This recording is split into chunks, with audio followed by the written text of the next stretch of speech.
Season 10 has brought some incredible updates to Sea of Thieves, but one update that might be overlooked is this huge buff that they have given to the sloop.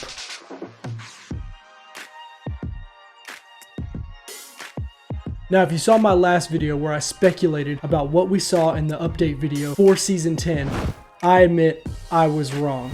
While the Brigantine has not received a nerf, the sloop has just received this massive buff to its gameplay. If you've sailed at all in Season 10, you must have noticed that there are 2 cooking pans on each ship. This cuts the cooking time in half for every single boat, and with the release of guilds, there's new reputation to be earned. And so far, the best way to earn guild reputation is through Hourglass. Now, how does this come into play with the cooking pots? With the success of your guild riding on your Hourglass wins, anything you do to give yourself that slight advantage over the next player is important. Hourglass just went from a way to earn the Ghost Curse or the Skeleton Curse to a way to fuel your guild emissary reputation. And now pirates have 2 cooking pans to utilize for their gameplay.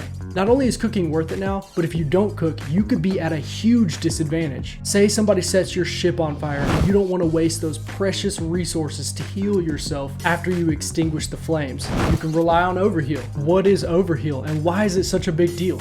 Eating meat provides the player with a health regeneration bar that kicks in a few seconds after not taking any damage. So after you spend a few seconds outside of combat, your health regeneration bar will slowly deplete, and in doing so, replenish your health bar. Your Overheal bar carries twice the amount of hit points that your health bar does. So if managed properly, you can heal yourself for twice the amount of hit points that your pirate can carry. Your Overheal could be saving you from eating those precious pineapples. There are a ton of ways that Overheal can save your life and turn the tide of battle. And the time that you're gonna save with 2 cooking pans is phenomenal. Don't believe me? Let's break down these numbers. So if you're like me, you log in, grab the barrels from the outpost, check for any cursed cannonballs and anything that you can bring with you. You buy supplies from the shipwright and you set out to grind out Hourglass fights. The animal meat that you'll get will take 60 seconds to fully cook. Now, when you eat this food, it gives you 50% health restoration and 1/4 Overheal. So this means if you've taken any damage, you can restore up to 50% of your total health when eating cooked animal meat. Additionally, it will fill your Overheal meter another 25%. Since each type of animal meat that you get from the shipwright